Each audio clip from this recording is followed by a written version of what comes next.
Hi, ഞാൻ സുനിൽകുമാർ പട്ടുവക്കാരൻ. ഇന്നത്തെ നമ്മുടെ ടോപ്പിക്ക് ഇൻകം ടാക്സ് പാർട്ട് 11. വിഷയം TCS അണ്ടർ സെക്ഷൻ 206C(1H). TCSുമായി ബന്ധപ്പെടുത്തിയിട്ടുള്ള ഒരു സബ്ജക്റ്റ് തന്നെയാണ്, ഒരു വിഷയം തന്നെയാണ് ഇന്നും നിങ്ങളായിട്ട് ഷെയർ ചെയ്യുന്നത്.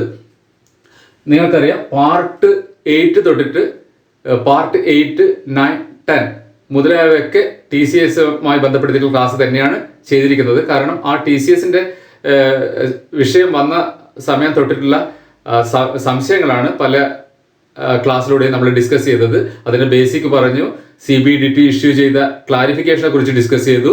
പിന്നെ അതുമായി ബന്ധപ്പെടുത്തിയിട്ടുള്ള കുറെ എക്സാമ്പിളുകൾ നമ്മൾ ഡിസ്കസ് ചെയ്തു. ഇന്നത്തത് അതിനുശേഷം കുറെ ആൾക്കാർ ചോദിച്ചിരിക്കുന്നത് ഇതുമായി ബന്ധപ്പെടുത്തിയിട്ടുള്ള ജേണൽ എൻട്രി എങ്ങനെ പാസ് ചെയ്യും എന്നുള്ളതാണ്.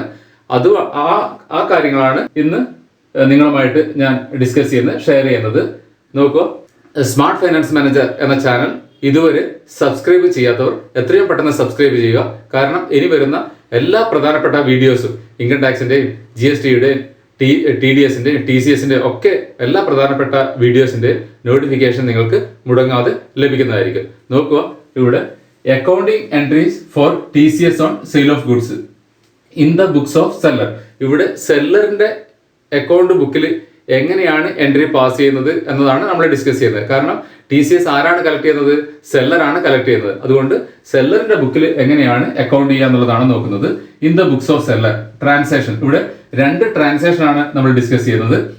നോക്കുക, messrs ABC Kannur sold goods to messrs XYZ Calicut for an amount of ₹60 lakh as on 5th October 2020. GST rate CGST 14%, SGST 14%. ABC Kannur എന്ന് പറയുന്ന സ്ഥാപനം XYZ കാലിക്കറ്റിന് 60 ലക്ഷത്തിന്റെ ഒരു സെയിൽ നടത്തി. ഇവിടെ GSTയുടെ എമൗണ്ട് കൂടാതെയുള്ള കോസ്റ്റ് മാത്രമാണ്, മെറ്റീരിയൽ കോസ്റ്റ് മാത്രമാണ് ഇവിടെ പറഞ്ഞിട്ടുള്ളത്.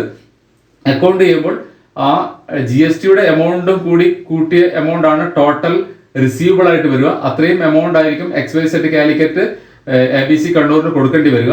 അപ്പോൾ ആ എമൗണ്ട് ഇവിടെ പറഞ്ഞിട്ടില്ല. ഇവിടെ മെറ്റീരിയൽ കോസ്റ്റ് മാത്രമാണ് 60 ലക്ഷം എന്ന് പറഞ്ഞിരിക്കുന്നത്.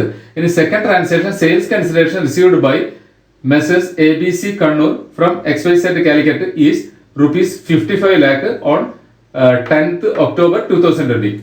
ഇനി രണ്ടാമത്തെ ട്രാൻസാക്ഷൻ എന്ന് പറയുന്നത് അതുമായി ബന്ധപ്പെടുത്തിയിട്ടുള്ള ആ ട്രാൻസാക്ഷന്റെ ആ ബില്ലിന്റെ സെയിൽസ് കൺസിഡറേഷൻ XYZ കാലിക്കറ്റിൽ നിന്ന് ആർക്ക് കിട്ടി? ABC കണ്ണൂരിന് കിട്ടി. എത്ര എമൗണ്ട്? 55 ലക്ഷമാണ് അവരിൽ നിന്ന് 10/10/2020 കിട്ടിയത്.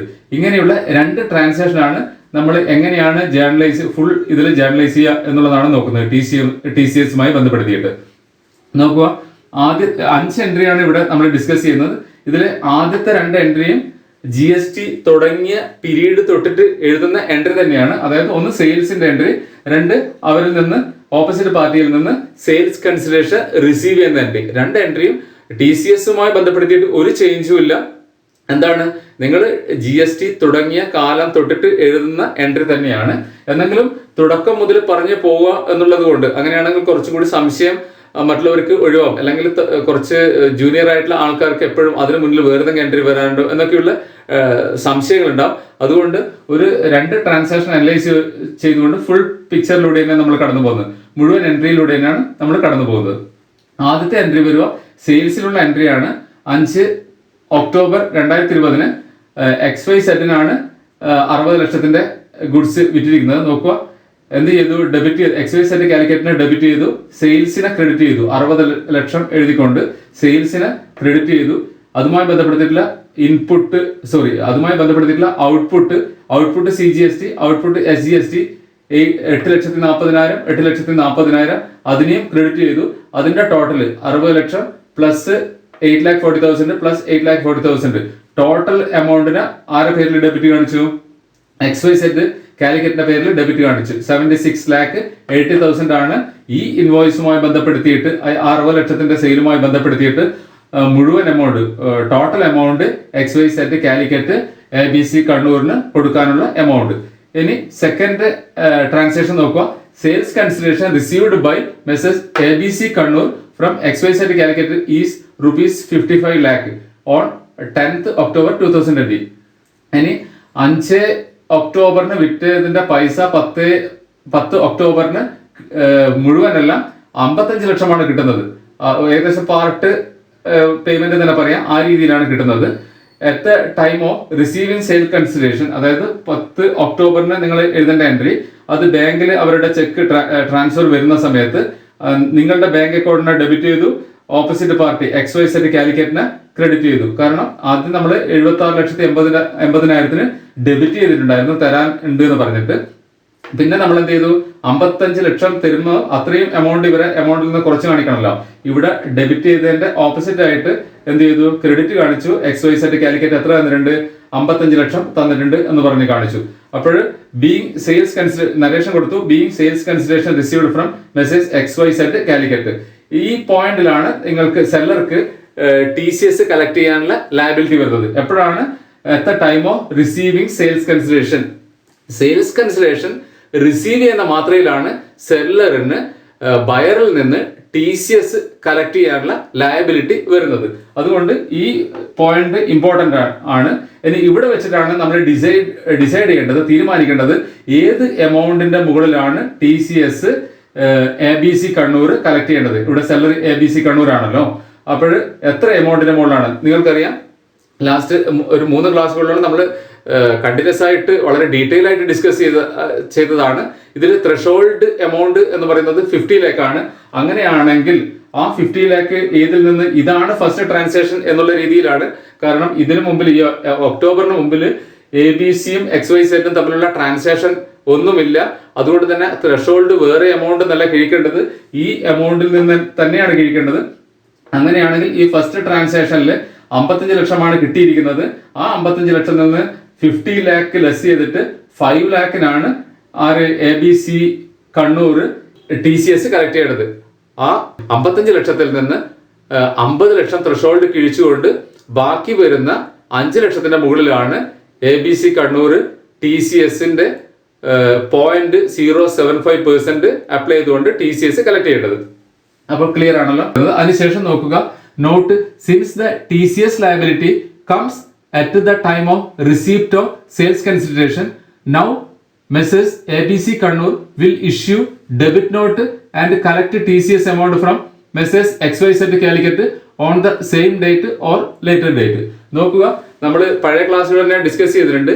ഇൻവോയ്സിൽ TCS കളക്ട് ചെയ്യുന്നത് കാണിക്കാം, ഡെബിറ്റ് നോട്ട് ഇഷ്യൂ ചെയ്തുകൊണ്ട് TCS കളക്ട് ചെയ്യുന്നത് കാണിക്കാം. അതിൽ എവിടെയും ലോവൽ എവിടെയും നിർബന്ധ ബുദ്ധിയിൽ ഇൻവോയ്സിലൂടെ ചെയ്യണമെന്ന് പറഞ്ഞിട്ടില്ല, നമ്മൾ കഴിഞ്ഞ ക്ലാസ്സുകളിൽ പറഞ്ഞിട്ടുണ്ട്. അത് തന്നെയാണ് ഇവിടെയും പറയുന്നത്. അതുകൊണ്ട് 2 രീതികളുണ്ട്. ഒന്നിക്ക് ഇൻവോയ്സിൽ കാണിച്ചുകൊണ്ട് TCS കളക്ട് ചെയ്യുക, അല്ലെങ്കിൽ ഡെബിറ്റ് നോട്ടിൽ കാണിച്ചുകൊണ്ട് TCS കളക്ട് ചെയ്യുക. ഇവിടെ നമ്മൾ ഡിസ്കസ് ചെയ്യുന്നത് കുറച്ചും കൂടി മെച്ചപ്പെട്ട, കുറച്ചും കൂടി നല്ല രീതി എന്ന് എനിക്ക് തോന്നുന്നത് ഡെബിറ്റ് നോട്ട് ഇഷ്യൂ ചെയ്തുകൊണ്ടാണ്. അതുകൊണ്ട് തന്നെ ഇവിടെ ഡിസ്കസ് ചെയ്യുന്നത് ഡെബിറ്റ് നോട്ട് ഇഷ്യൂ ചെയ്ത് നിങ്ങൾ TCS എങ്ങനെയാണ് ഒരു സെല്ലർ കളക്ട് ചെയ്യുന്നത്, അതുമായി ബന്ധപ്പെടുത്തിയിട്ടുള്ള എൻട്രിയാണ് ഇവിടെ ഡിസ്കസ് ചെയ്യുന്നത്. നോക്കുക, അതുകൊണ്ട് തന്നെ അടുത്ത എൻട്രി 10/10 തന്നെ. കാരണം 10/10 നമുക്ക് സെയിൽസ് കൺസിഡറേഷൻ ABC കണ്ണൂരിന് കിട്ടുന്നത്. അപ്പോൾ ആ 10/10 തന്നെ at the time of issue of debit not, ആ എൻട്രിയാണ് ഇനി പാസ് ചെയ്യേണ്ടത്. XYZന്റെ നേരെ TCS on sale of goods, അതായത് TCS കളക്ട് ചെയ്യുന്നതുമായി ബന്ധപ്പെടുത്തിയിട്ടുള്ള ഒരു ഡെബിറ്റ് നോട്ട് ഇഷ്യൂ ആണ്. ആ ഡെബിറ്റ് നോട്ടിൽ നിന്ന് വരുന്ന എൻട്രി ഇങ്ങനെയായിരിക്കും. ആരെ ഡെബിറ്റ് ചെയ്യണം, XYZ കാലിക്കറ്റിനെ തന്നെ ഡെബിറ്റ് ചെയ്യണം. എത്ര, 375 രൂപ. 5 ലക്ഷത്തിന്റെ മുകളിൽ 0.075% അപ്ലൈ ചെയ്തുകൊണ്ട് 375 രൂപ XYZ കാലിക്കറ്റിനെ ഡെബിറ്റ് ചെയ്യണം. ക്രെഡിറ്റ് ചെയ്യേണ്ടത് TCS on sale of goods എന്ന് പറഞ്ഞിട്ട് 375 ക്രെഡിറ്റ് ചെയ്യണം. നരേഷൻ കൊടുക്കുക, being debit note issued to message XYZ Calicut for TCS on sale of goods. എത്രയുടെ മുകളിലാന്നുള്ള ഡീറ്റെയിൽസ് കൂടി നിങ്ങൾക്ക് അവിടെ ആ നരേഷനിൽ കാണിക്കാം. 55 lakh minus 50 lakh equal to 5 lakh into 0.075%. അതാണ് TCS കളക്ഷൻ ചെയ്ത്, അതായത് 5 ലാഖിന്റെ മുകളിലാണെന്നുള്ളത് മനസ്സിലാകുന്ന രീതിയിൽ തന്നെ നരേഷനിൽ കൊടുക്കുക. ഇനി അടുത്ത ആ ഡേറ്റിന് തന്നെ പൈസ നിങ്ങൾക്ക് TCSന്റെ പൈസ XYZ കാലിക്കറ്റ് അയച്ചു തരികയാണെങ്കിൽ നിങ്ങൾ ഇടേണ്ട എൻട്രി ആ 10/10/2020 on collecting TCS amount from message XYZ Calicut. ബാങ്കിൽ നിങ്ങൾക്ക് 375 രൂപ അവർ അയച്ചു തന്നിട്ടുണ്ട്. Bank account debtor to message XYZ Calicut 375. Narration കൊടുക്കുക, being TCS amount collected from message XYZ Calicut.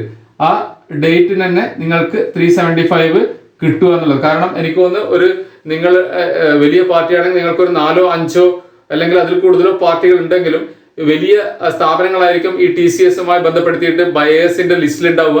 അങ്ങനെയാണെങ്കിൽ അവർക്ക് ഒരു വ്യക്തമായ നല്ലൊരു അക്കൗണ്ട്സ് ഡിപ്പാർട്ട്മെന്റ് ഉണ്ടാവും. അവർക്കും മറ്റുള്ളവരിൽ നിന്ന് കളക്ട് ചെയ്യാനൊക്കെ ഉണ്ടാവും. അപ്പൊ അതുമായി ബന്ധപ്പെട്ടുള്ള ബുദ്ധിമുട്ടുകൾക്ക് അവർക്ക് മനസ്സിലാവുമെന്ന് വിശ്വസിക്കുന്നു. അപ്പോൾ അതുകൊണ്ട് തന്നെ ആ സെല്ലർക്ക് കൊടുക്കേണ്ട, ബയർ എന്ന നിലയിൽ സെല്ലർക്ക് കൊടുക്കേണ്ട TCS എമൗണ്ട് ഡെബിറ്റ് നോട്ട് കിട്ടുന്ന മാത്രയിൽ തന്നെ അവർ ട്രാൻസ്ഫർ ചെയ്ത് കൊടുക്കും. കാരണം ഇപ്പോഴും ബാങ്ക് ട്രാൻസ്ഫർ ഒക്കെ എളുപ്പത്തിൽ നടക്കുന്നതാണല്ലോ.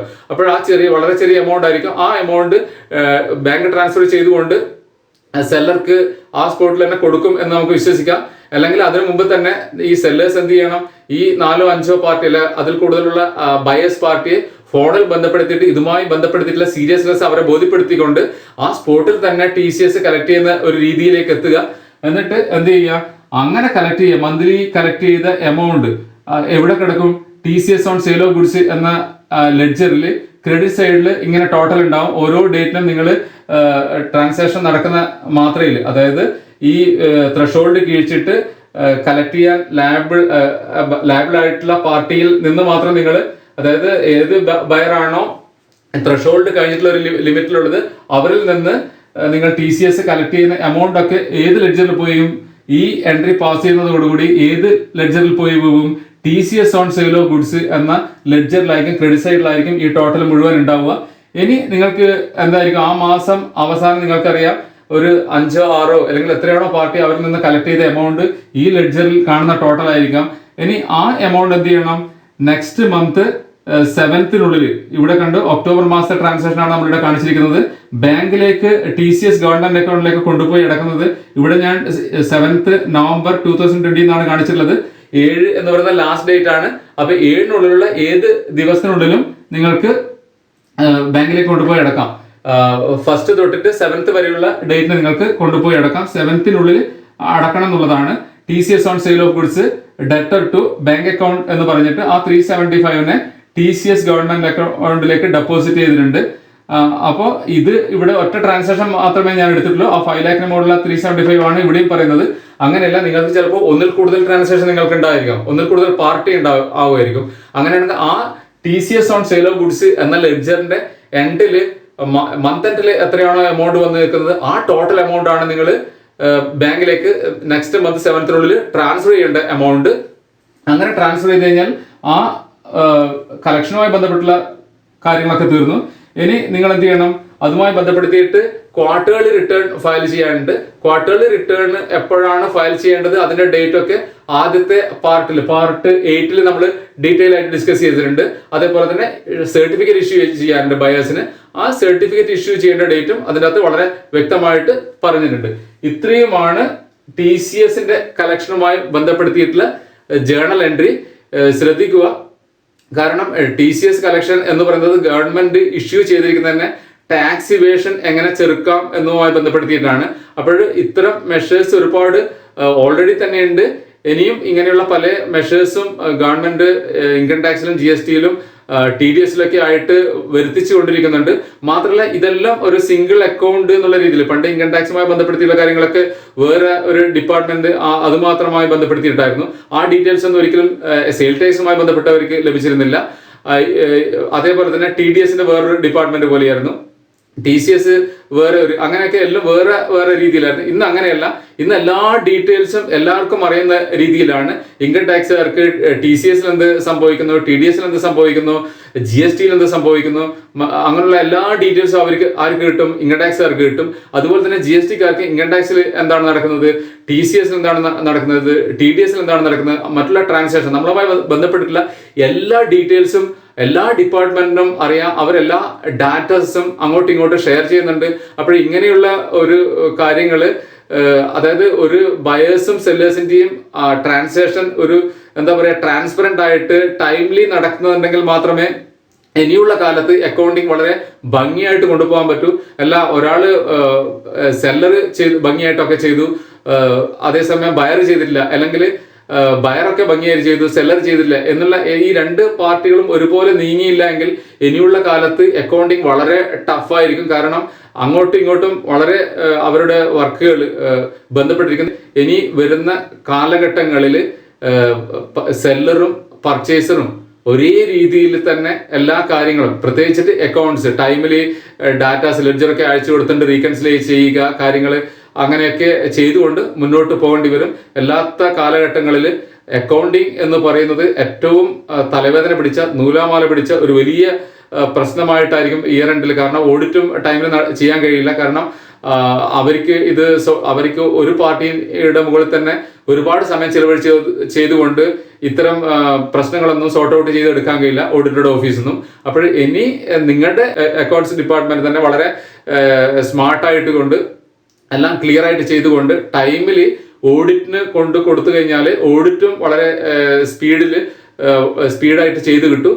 ഇല്ലെങ്കിൽ അതും നീണ്ടുപോകും, ഫയലിംഗ് നീണ്ടുപോകും, ഇങ്ങനെയുള്ള കാര്യങ്ങളിലേക്കായിരിക്കും എത്തുക. അപ്പോൾ എല്ലാം ടൈമിൽ ചെയ്തുകൊണ്ട് നിങ്ങളുടെ തലവേദന ഒഴിവാക്കുക, ബിസിനസ്സിൽ ശ്രദ്ധ കേന്ദ്രീകരിക്കാൻ നോക്കുക. ഇത്രയും പറഞ്ഞുകൊണ്ട് നിർത്തുന്നു. താങ്ക്സ്.